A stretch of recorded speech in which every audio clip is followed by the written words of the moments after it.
much for being here. I want to first thank Noreen, Tomasi, and Chris, and everyone at the Center for Fiction. The Center for Fiction in the Mercantile Library where we are tonight has a really special place in my heart, and it actually also has a place in the book, as Teddy and I will discuss. And so it's especially meaningful to be able to launch the book here tonight. Can you all hear me? Okay, great. It's also I'm so grateful to everyone at Doubleday, Jerry, and everybody in the publicity team.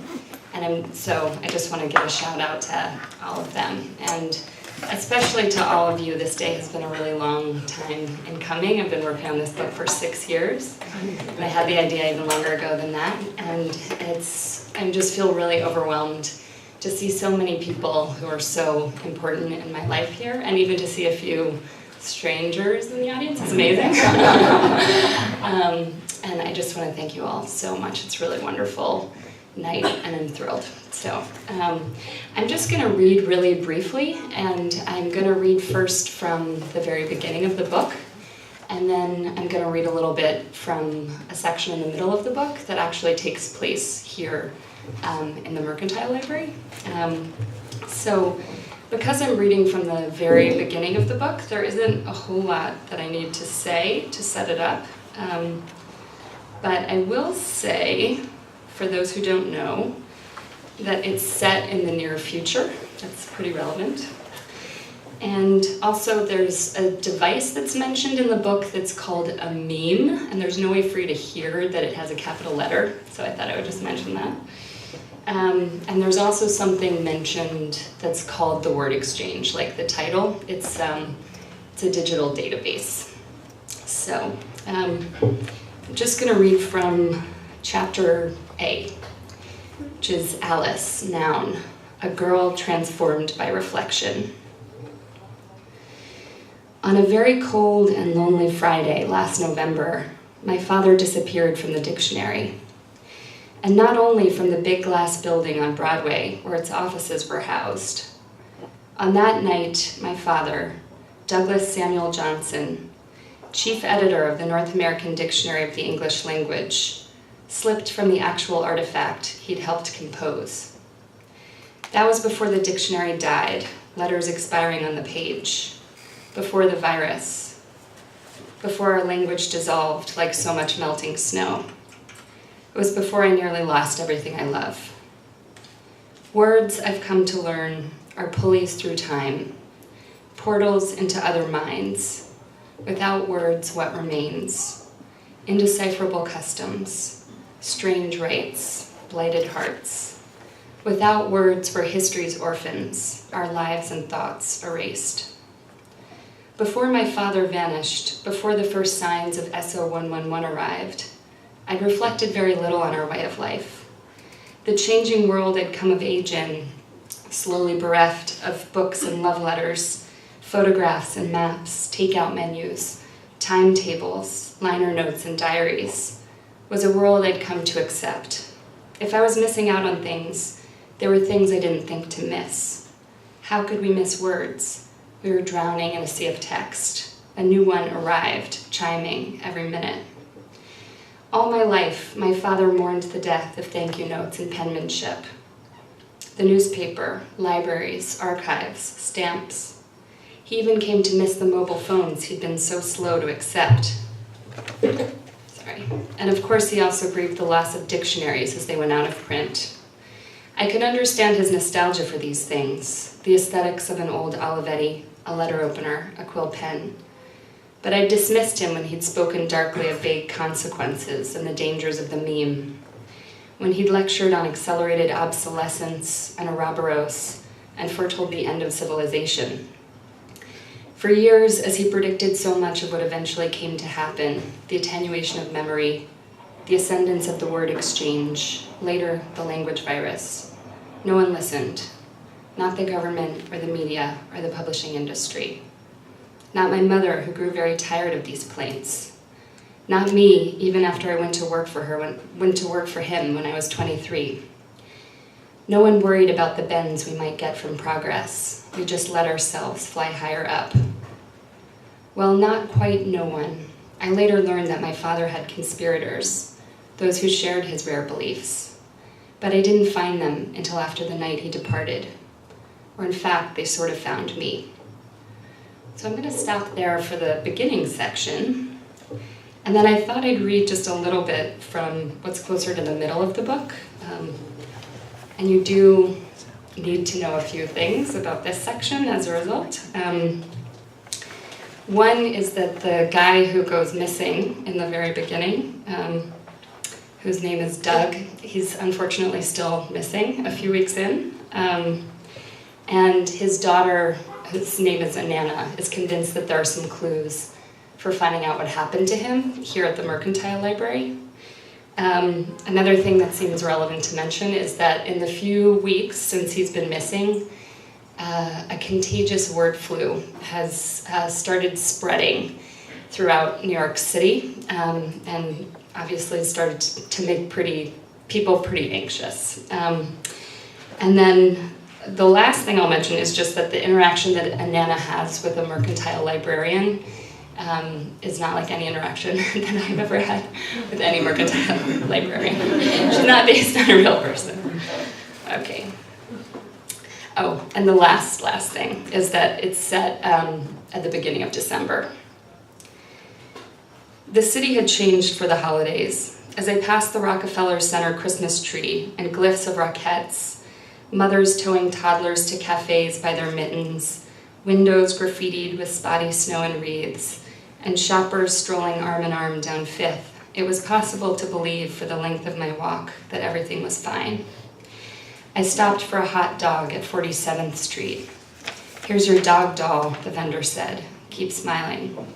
Every word perfectly clear, composed, like the shop window behind him reflecting us back.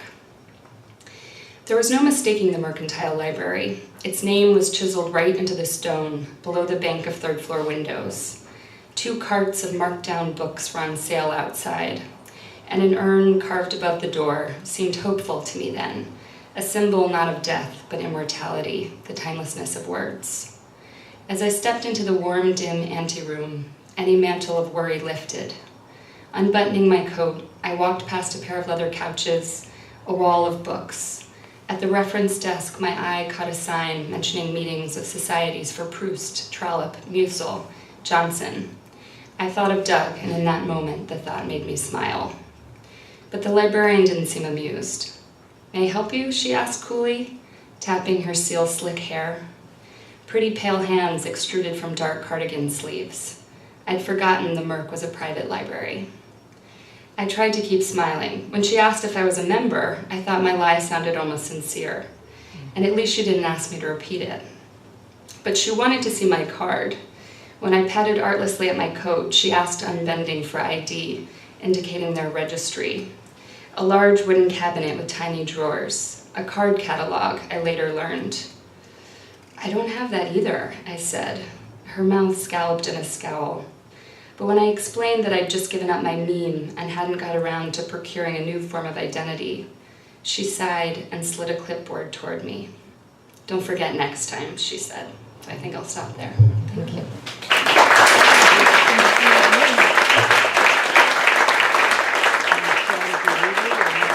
I'm very happy to be here with Alena, celebrating her really terrific, hugely accomplished novel. It's quite an amazing feat.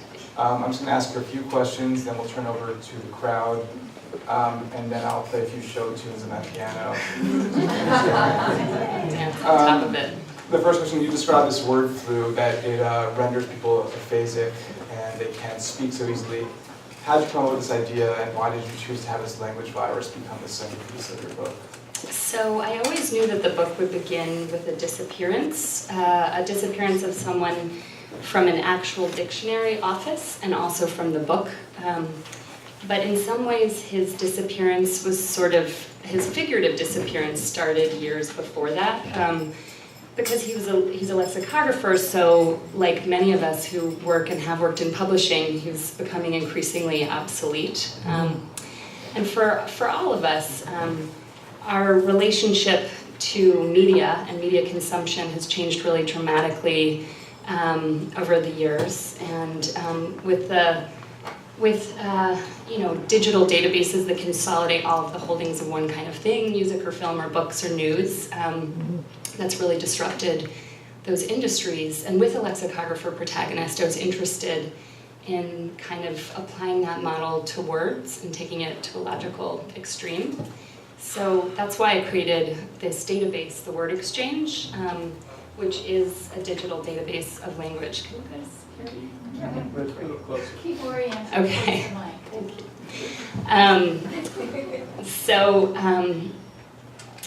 So I created this database of language called the Word Exchange, but it was really created in tandem with this device that I've already alluded to, the meme, and it's only relevant because the reason that people need to use this Word Exchange is because they've become increasingly dependent on their devices and sort of outsourced some of the most basic functionalities of their humanity. Decision-making, thinking, remembering things. I can really relate to this, unfortunately. Like my iPhone remembers everything for me at this point. But in the world of the Word Exchange, they've also sort of started to export even their even their language. They've sort of started to forget words and the meanings of words. So when they encounter a word that they don't know, their memes very kindly log them into the Word Exchange, and for a few pennies they'll download the definition of the word for them, and they can kind of continue on their merry way. And once I'd created this database, the Word Exchange, to me the natural next question was, what if something were to happen to it? What if, thank you, just need you to follow me around, minor adjustments. What if this very valuable but also very vulnerable database were to, if something were to happen to it, and if the content, that is the words, were to be corrupted. And because, it imagines a future society in which people, they're totally networked and language is primarily digitized, it would naturally spread. Because of course, communication is a really social thing. If we want to be socially integrated, we have to use the same language that people in our community use, we have to use the same technologies and the same modes of communication. There's a reason that we use the metaphor that diseases are communicable, right? So there were sort of all of these factors. And another relevant thing to mention is that devices have become increasingly integrated not just with our psychology, but also even to some degree with our physiology. So I knew that if there was going to be some effect of this language virus, that it would affect people not only psychologically, but also physiologically. And I was really interested in the idea of a word flu for a few other reasons. For one, it helped me sort of explore the ramifications of shifting from print to digital, because it was sort of both the cause of and a precondition for the development of this virus. It develops in cyberspace, and I won't say any more about it, so I don't want to give anything away. But it also is transmitted because people are so networked. And importantly, too, in its mode of transmission and also in its primary symptom, it really mimics a computer virus. It garbles language and text. And so it sort of seemed to tie together a lot of the novel's threads. And then finally, too, it sort of underscores the significance and the centrality of language, which is at the center of the book, by sort of showing what happens when it's lost, because the language virus and the word flu functions in this way that's really the inverse of the way that language is supposed to function. So instead of conveying ideas, it literally transmits confusion. Instead of bringing people together through the use of this shared communal resource of language, it separates and estranges them, both because once people catch the word flu, it's impossible for them to be understood, but also because it alienates people because they're too afraid to interact with each other. So it seemed to really communicate a lot of the ideas that I was exploring in the book in a pretty simple way. And it just also sort of grew out of the seeds for the book. So you mentioned you've been writing for 6 years, you got the idea before that. Did the introduction of the iPhone trigger this idea for you? That's a really good question. I actually had the kernel of the idea for the book 11 years ago. And what happened, well, it sort of started with a house fire. But backing up just a little bit, you and I are both part of this transitional generation. We're the last ones to engage with print media in any real way. I mean, we, passed notes in class because we couldn't text them. So, but I've always had some sort of sense of ambivalence about the transition from print to digital. And I think for me that actually sort of started when I studied abroad for a semester in Beijing when I was 17. Because that was really right at the same moment that email was really catching on, which I know dates me considerably. But as a result of that, I sort of noticed from the very beginning how potentially fragile digital media could be. The digital infrastructure wasn't always great then, so I could write a long email and hit send and it would just vanish into thin air. And at the same time, we also all knew that everything that we wrote could at least potentially be read and maybe censored or even erased. We saw, websites disappear overnight. So I always had some sense of wariness about the ephemerality of this non-physical medium. But I also, like everyone, quickly realized how completely convenient it is also. And also that it could sometimes be paradoxically even more durable than print text. So that really hit home for me. I mean, literally, actually, when my house caught on fire when I was a senior, it was the day that I was finishing my senior thesis. And I was the only one of my roommates home, but there were a couple of our downstairs roommates at home. And I smelled what I thought was smoke, and then I saw smoke, and then I heard glass shattering. And I ran down to the street in my bare feet, and sure enough, our whole house was engulfed in flame. And I watched it burn from across the street with all of my neighbors. And I was very, very happy for the existence of electronic media that day because I'd been emailing myself chapters of my thesis, as everyone knows. And pretty much everything else was destroyed. No one was hurt, thank God, but my roommates and I lost all of our books and my laptop and everything. So I think that experience sort of thinking about language and its potential, it brought home for me even more that language is potentially ephemeral, and if it gets destroyed in the physical world and in the digital world, you are really screwed. So, a couple months later, some of the questions that I'd been thinking about came together in this idea. When, for my graduation from college, my parents gave me an Oxford American dictionary because all my dictionaries had been destroyed in the fire. And I started flipping through it, and I saw that there were some sort of encyclopedia-like entries for notable people in it. And I had this strange flash of an idea that, the idea that I had was, what if one of these entries were to disappear? What would the story behind that be? And, thinking back on it now, that doesn't sound like a very exciting idea. It's hard to imagine that it would have sustained me for 11 years of writing and a book. But it arrived with this weird urgency and made my heart sort of pound. And it also, I didn't totally understand it, and it seemed really fantastical at the time. Because, how would text just disappear from a page?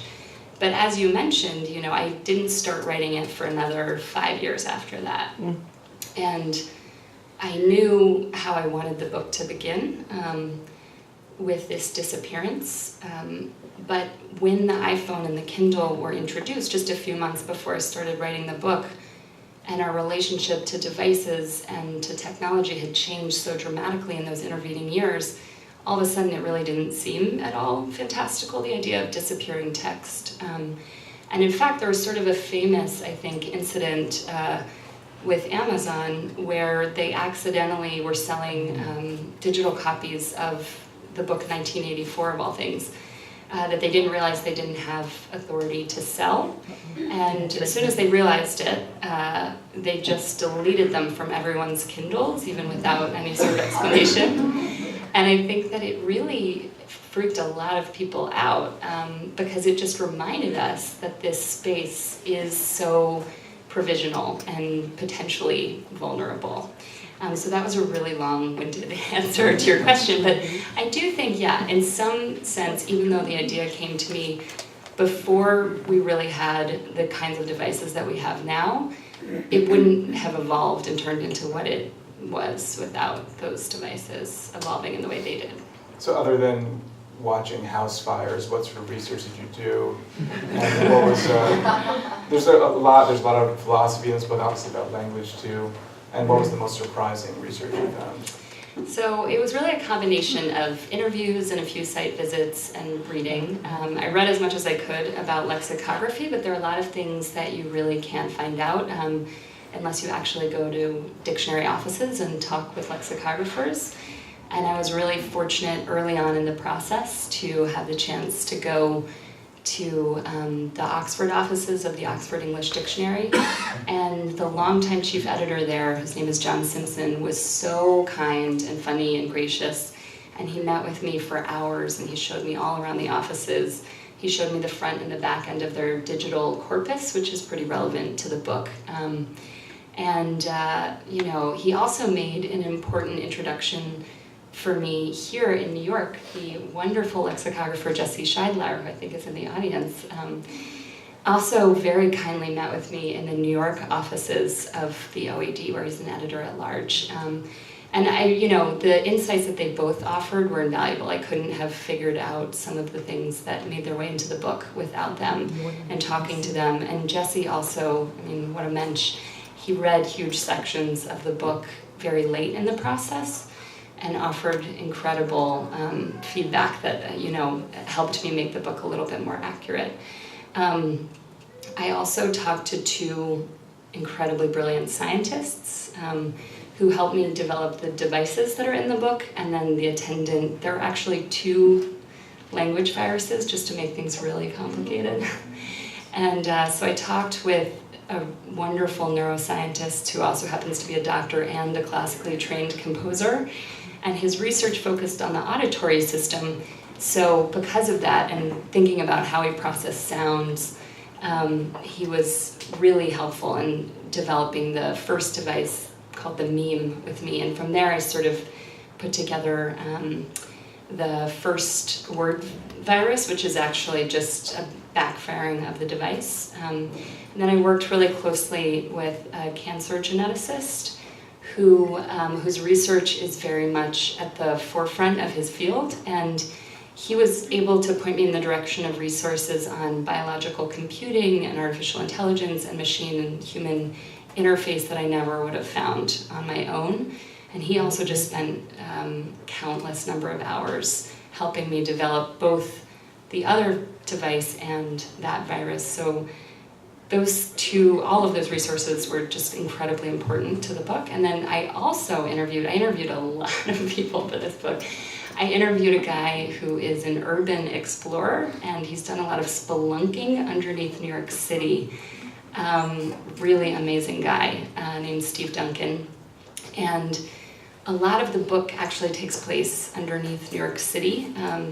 It uses pneumatic tubes as sort of analog antidotes to digital text transmissions. People who want to be able to communicate using actual, you know, paper and pen messages or typewriter messages instead of sending text messages rely on this pneumatic tube infrastructure in the book. And I think I learned a lot of really weird things researching the book, but 2 that come to mind are that I learned that there used to be 27 miles of pneumatic tubes underneath New York City that were operated by the US Postal System. And actually there was a large station hub, Station H, that was just a couple blocks away from where we are now. And another crazy thing that I learned from the spelunker is that the Waldorf Astoria, also nearby, used to have a secret entrance underneath. Actually used to have a secret train platform called the Presidential Siding, and it was called that because VIPs, including Franklin Delano Roosevelt, who didn't want to be seen by paparazzi coming into the hotel for whatever reason, would use this secret little train and then take the elevator up to the Waldorf. So those are two of the crazy things that I learned researching the book. Am I right in remembering that there's a pneumatic tube in this building in the book? Or There is, and there's not actually, that I know of, there are not pneumatic tubes in this building. Yeah. The book has two main narrators. Is it pronounced Nana? Nana, yeah. And Bart. Why did you want to have a dual narrative voice? I actually started off thinking that I'd tell the story in 3 voices, but very quickly I started to realize that that the two of them were the best and most powerful voices for the book. Their voices are really interdependent, and it really ends up being sort of an antiphonal dialogue between the two of them, sort of an exchange. You know, on the one hand, Nana is narrating the story retrospectively. She's looking back through time and telling the story of what happened over the previous couple of months. And at the same time, Bart is telling the story in these journal entries that are sort of these synchronic snapshots of what's happening as it's happening. They're unfolding forward through time. And that's really relevant because, unfortunately, he gets the word flu. So he's getting progressively sicker over the course of the book. And so his journal entries function as these primary source documents of what the word flu looks like, and ends up sort of helping, I hope, language function as its own most sort of eloquent tool for what it's the significance of its loss. And the other thing that I thought was sort of interesting about having the two of them in dialogue is that, of course, language seems to be making Bart sicker, but for Nana, it functions as this antidote, and as she's using language and telling this story, it's actually helping her get well. So they really seem like the two most important voices for narrating the story. Who was the excised third character? Well, it was sort of this, it was going to be this unidentified third narrator, and in fact there are still some kind of interpolated documents, this newspaper op-ed, and there's a list in the book, and those are all by the same still unidentified third narrator. But anyway, we'll leave it at that. As we heard, the first chapter is titled Alice. Alice in Wonderland features heavily in this book. Why did you choose that as this primary elusive source? I have a personal relationship with Alice. I like the main character, Nana. I actually played Alice in the school play in 6th grade alongside my closest oldest friend. And I always read the stories when I was a kid. My grandfather, who was a rare and used book collector, had an original edition of the book that my parents gave to me after he died and after I played that role. And that's one of my, most cherished possessions, and it's probably the only thing I own that has any monetary value also. But, I think there are a lot of reasons that Alice as a figure has stayed with me, and clearly she's an important cultural figure, and she's stayed with, everyone in some sense. There are always new adaptations, and there's always a new film or song or, theater adaptation of her story. And I think for me, one of the things that I find most exciting about her as a character is that she's really in this very dialectical relationship with her environment, and she seems initially to be a victim and really passive, and she's sort of going through this strange world that she can't quite understand, and she doesn't seem to have the tools for figuring out how to navigate it.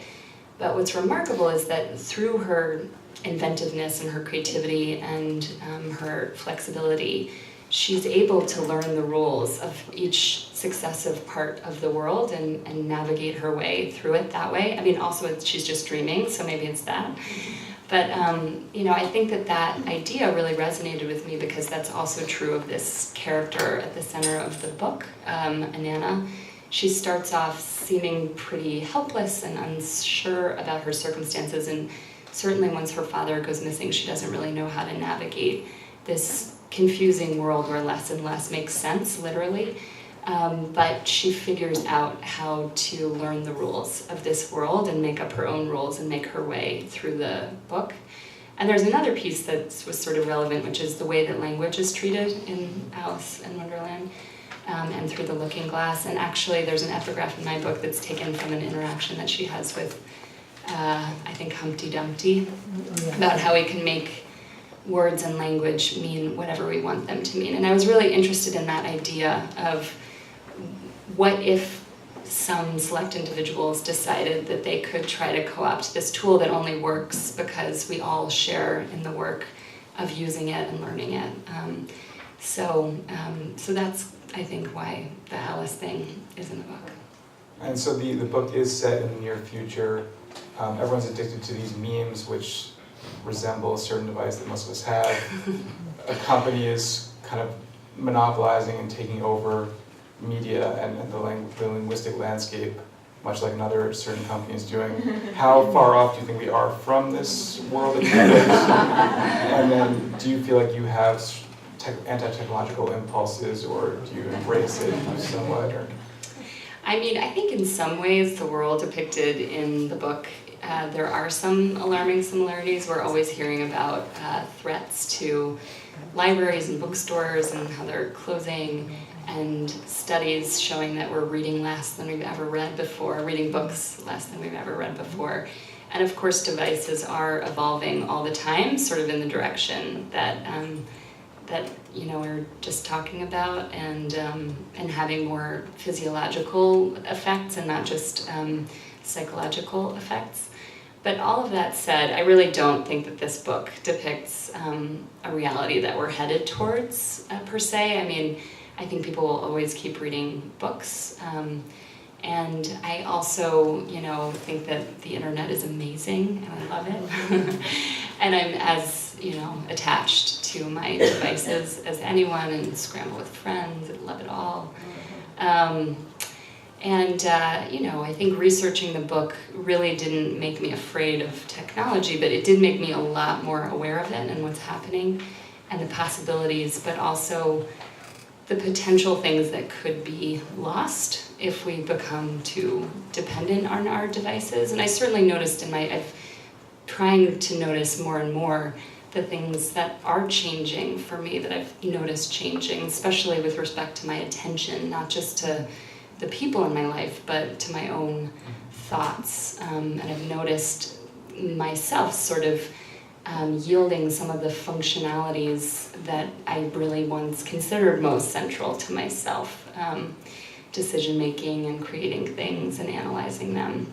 So one of my hopes for the book was just that it would, it's maybe a little grandiose, but that it would help continue this ongoing conversation that we very much are having culturally about the ways that we're developing relationships with devices, how it's changing our relationship to language and information, and how we want those things to evolve. Because it's going to continue happening, but we have a say over the direction that goes, and the stakes are pretty high. And I think part of the reason I wanted to set it in the near future, aka the present, is that it really does help, I think, shine a light on what's happening now by projecting things just a couple years in the future when things have evolved just a few steps away from where they are. So.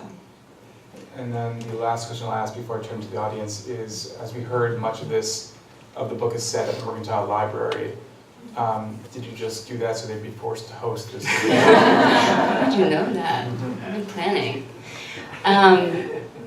I love this place, and I first came here 8 years ago. I was introduced to it by someone very important to me, and I lived just across town at the time, and I worked over there too, actually in the same big glass building on Broadway where my book is now being published. And I loved coming over here through the craziness of Times Square, and reading and starting to think about writing this book. It just felt like such an oasis.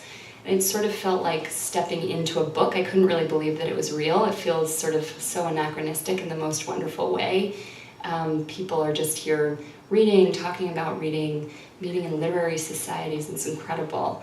And it sort of reminded me of what the craziness of the internet is like versus reading a book, actually. And so I think that, it's really at the heart of the book in some ways, because I knew that if there was going to be, as there is in the book, a secret society who are devoted to the printed word and to maintaining it, that they would really need to meet in this amazing place, secretly. So that's how the Mercantile Library came into the book. In the first draft, it was Starbucks, though. Let's open this up to the audience. Question for Alena?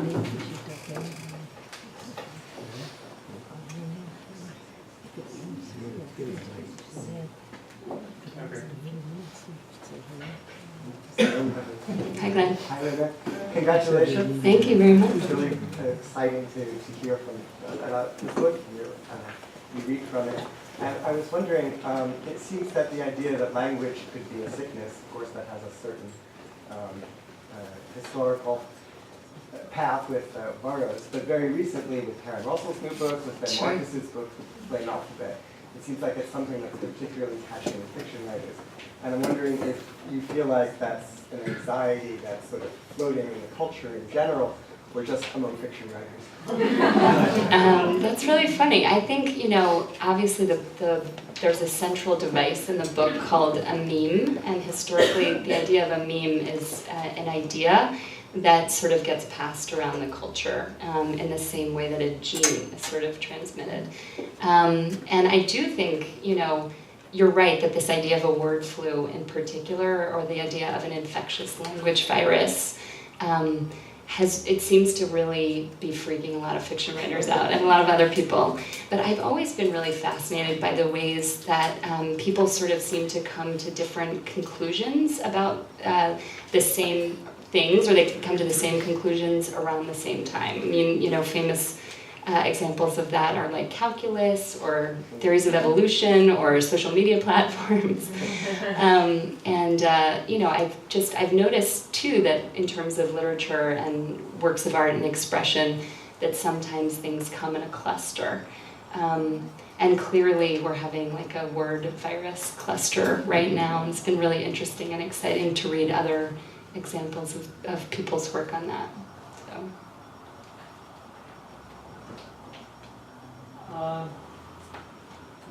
As a modern writer of fiction, I'm thinking, are there any technological tools that you used in researching and writing your book, other than word processing and the internet and Wikipedia, say, that because of technology really helped you in writing this book?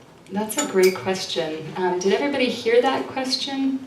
He was asking, if there were any technological devices that I'd used in writing the book that helped with the process, other than the word processor or the internet.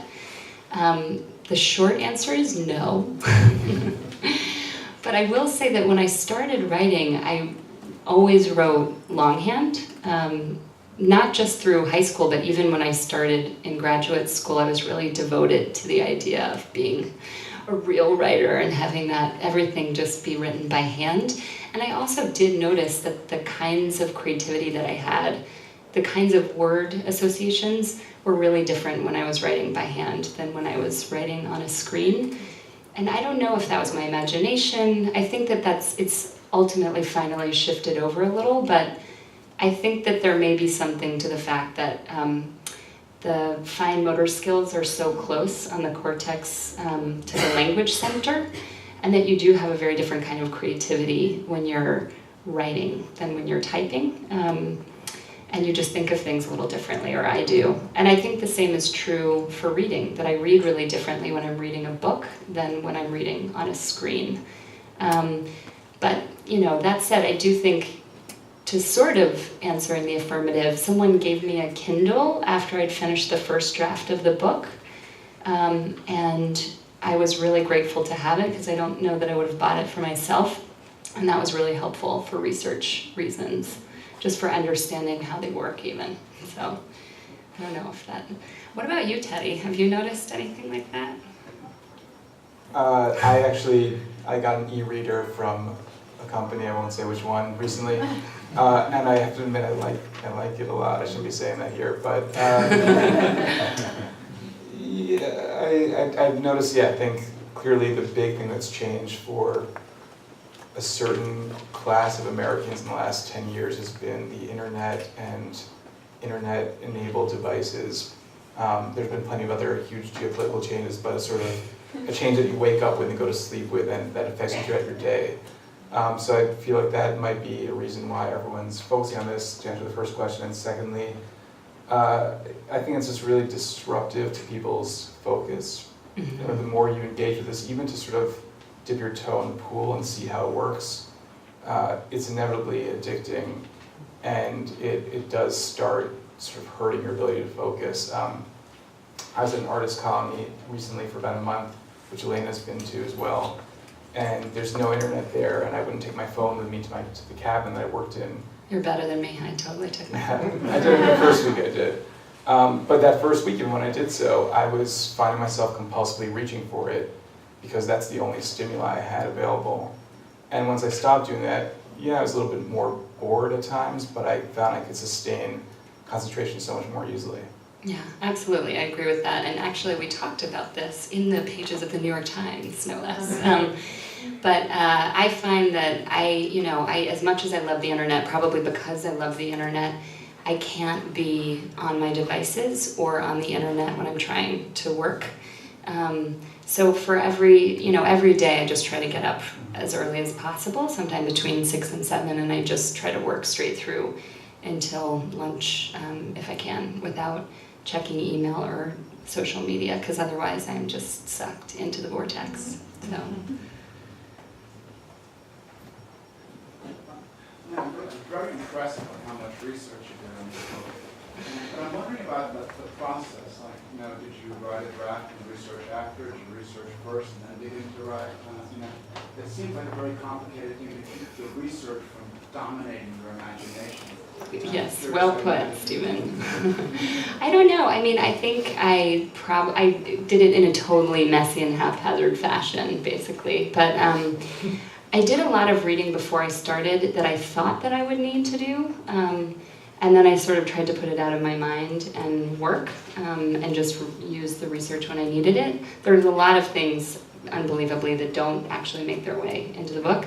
But then there just ended up being a lot of research that I realized that I would need to do in successive drafts. So, I did a full draft, got some insight from some brilliant reader friends of mine, and then totally rewrote it, basically, using a lot more and different kinds of research.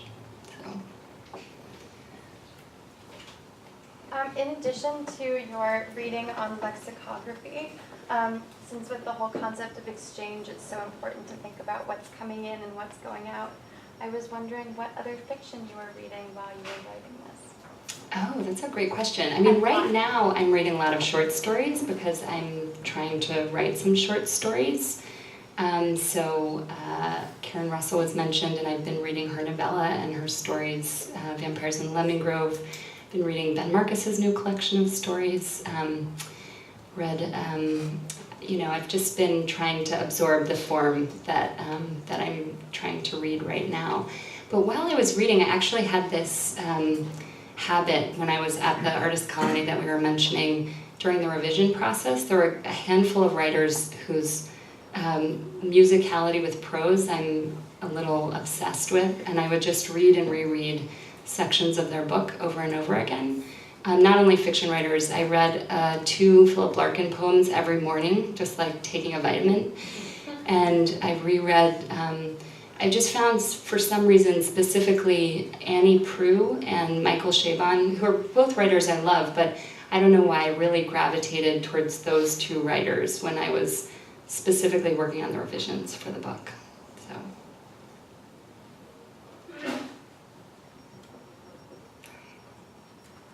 Maybe one last question, if anyone has one, and if not, we can all drink some wine. All right. Well, thank you.